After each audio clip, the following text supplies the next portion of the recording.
dinamika kawan-kawan mahasiswa UT di Saudi Arabia. Tentu juga ini sangat bermanfaat buat koordinasi dengan sivitas akademika ataupun pimpinan di Universitas Terbuka di Jakarta atau di Indonesia. Bapak Ibu sekalian, saya hanya menambahkan saja bahwa ada hal yang perlu mungkin diketahui bersama-sama bahwa di era revolusi industri ini ataupun revolusi 5.0 kata banyak pakar, itu telah menjadikan komputer atau internet menjadi sesuatu yang sangat krusial ataupun sangat penting bagi kehidupan kita. Apalagi dalam situasi pandemi seperti ini, sering saya katakan sesungguhnya banyak peluang-peluang juga tantangan.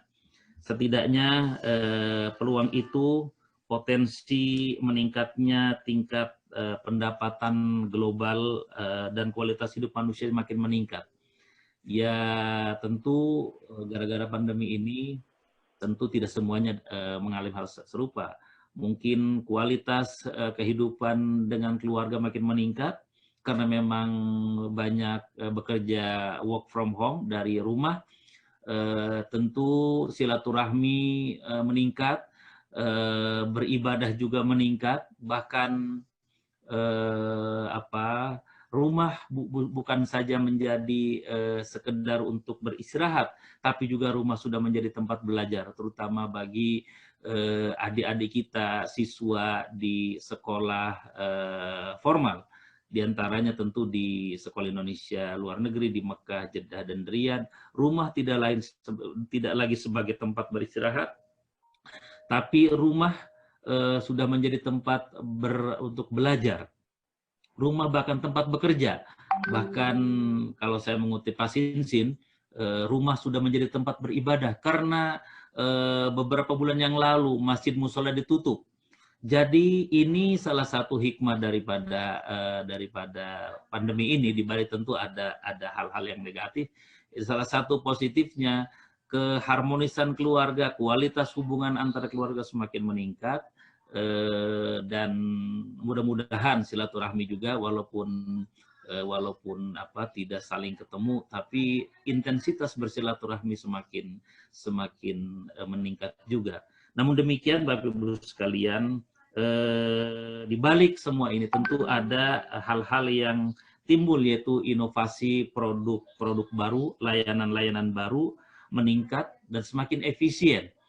Kita belanja tidak lagi harus datang ke tempatnya, cukup, tentu tidak seluruhnya Pak, tapi ini adalah gejala yang akan terjadi dan sedang terjadi. Mungkin belajar serba online, apalagi di Jakarta yang sekarang betul-betul sedang dalam suasana memprihatinkan dengan akibat pandemi ini. Semuanya serba online, ke dokter pun harus online, karena memang kita berisiko kalau bertemu dengan orang lain. Semuanya betul-betul Internet of Things, segala-galanya serba dengan internet. Berjualan dengan internet, serba internet, urusan keuangan juga, finansial juga, urusan perbankan serba internet. Dan ini adalah merupakan fenomena baru yang harus kita hadapi. Tentu kalau saya boleh mengutip pernyataan Menristek Dikti Profesor Bambang Brojonegoro, katanya tantangan yang dihadapi selain peluang-peluang tadi, menciptakan produk-produk baru, menciptakan startup baru, menciptakan pekerjaan baru yang itu bergantung sekali dengan internet, dengan teknologi digital. Ada juga tantangan yang tidak kalah memprihatinkan, yaitu jumlah pengangguran juga semakin bertambah. Tingkat pengangguran bertambah, pekerjaan manusia banyak digantikan oleh teknologi digital. Bahkan diperkirakan akan timbul kesenjangan ekonomi yang lumayan parah.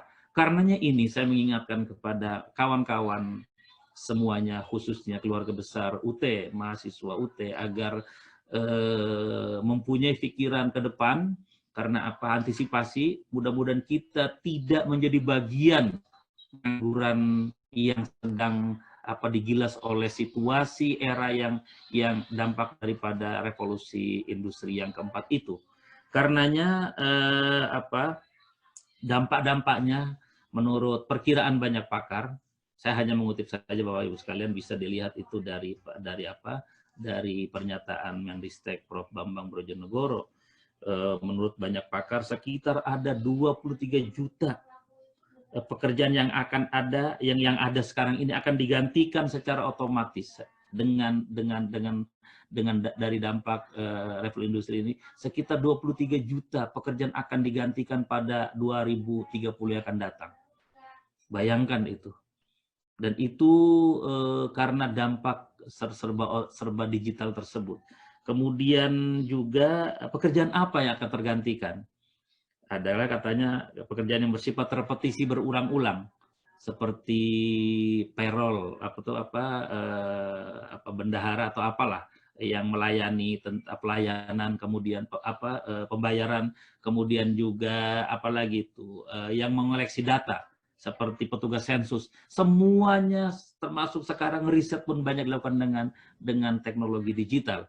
Nah, ini harus diantisipasi oleh kawan-kawan semuanya, sehingga kalau tiba saatnya kita menjadi generasi yang tidak tertinggal, tapi siap dengan perubahan-perubahan tersebut. Bahkan yang mengerikan, ini sebenarnya bercandaan ataupun mungkin juga ini, ada juga yang mengerikan. Katanya profesi guru dan dosen itu salah satu profesi yang terancam dengan adanya serba digital. Jadi karena apa? Karena semua belajar lewat online, apalagi dengan kemajuan teknologi artificial intelligence itu luar biasa dampaknya. Sehingga belajar menjadi pintar tidak perlu lagi dengan dosen, tidak perlu lagi dengan guru.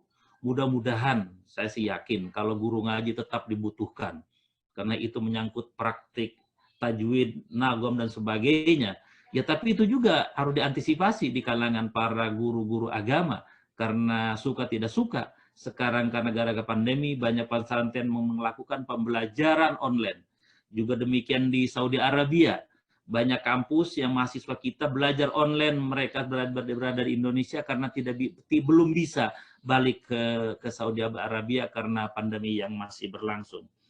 Namun demikian di balik berita yang kurang enak itu ada peluang, kata beliau. Beliau mengatakan 27 sampai 46 juta akan lahir pekerjaan jenis baru. Dan dari pekerjaan itu 10 jutanya belum tahu apa jenis pekerjaan yang akan lahir di era revolusi industri 4.0 ini. Kemudian juga akan banyak tercipta pekerjaan hingga tahun 2030. 10 tahun ini adalah merupakan masa-masa pertumbuhan jenis-jenis pekerjaan baru. Maka kami saling memberi saran, memberi masukan, saling menasihatkan. Mudah-mudahan kawan-kawan mahasiswa UT, keluarga besar UT bisa menjadi bagian perubahan yang tidak terelakkan itu. Dan ini sangat cepat terjadinya. Bahkan gara-gara COVID ini perubahan itu begitu cepat. Lebih cepat terjadi, diprediksi sebagaimana diprediksi oleh para ahli-ahli sebelumnya. Dengan adanya pandemi ini, kebutuhan terhadap teknologi digital semakin menjadi-jadi. Karenanya perubahan-perubahan ini tidak mustahil akan terjadi di semua sektor kehidupan, bahkan mungkin dalam sektor urusan peribadatan. Nah, itu para ahli fikih sedang berjibaku bagaimana kalau seandainya ini terjadi, bahkan ada ini mungkin tawaf pun mungkin nanti dengan mesin, Pak. Jadi mesin yang mengelilingi Ka'bah itu juga jadi salah satu pemikiran para ahli-ahli fikih kontemporer untuk menghadapi perubahan zaman yang tidak bisa kita elakkan. Tentu di antara sektor pekerjaan yang menantang ke depan adalah sektor kesehatan. Ini Pak Dr. Juzan yang harus memikirkan lebih dalam ini. Kesehatan, bidang kesehatan, bidang manufaktur, bidang infrastruktur, dan retail menurut kalangan ahli, ini adalah jenis-jenis atau pekerjaan yang sangat membutuhkan tenaga kerja terampil berbasis teknologi digital. Bapak Ibu sekalian, itu hanya sekedar refleksi saja. Tentu akan semakin menarik jika dilanjutkan dengan diskusi baik di grup ataupun di webinar-webinar yang dilakukan oleh kalangan ahli. Buat saya adalah lagi-lagi terima kasih atas undangan ini. Mudah-mudahan ini menjadi silaturahmi yang bermanfaat dan berkelanjutan. Tentu saya sekali lagi mengucapkan terima kasih kepada yang sudah selesai, dan tentu UT juga membuka peluang S2. Tentunya saya mensupport, lanjutkan. Bila perlu, kalau ada program S3 sampai doktor, selama bisa dilakukan di sela-sela kegiatan Bapak Ibu sekalian sebagai sebagai pekerja ataupun sebagai mengemban profesi yang lain. Demikian yang bisa saya sampaikan. Selamat untuk orientasi mahasiswa baru. Selamat bergabung dengan UT.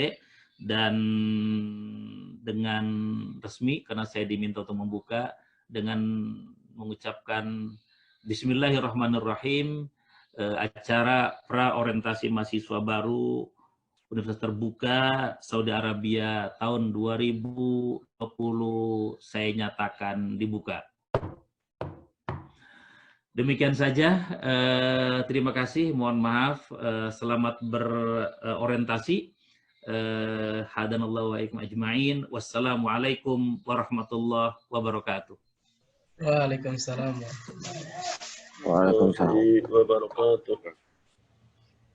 Baik, terima kasih atas sambutannya Bapak Ahmad Ubaidillah. Selanjutnya mengenai kerjasama antara universitas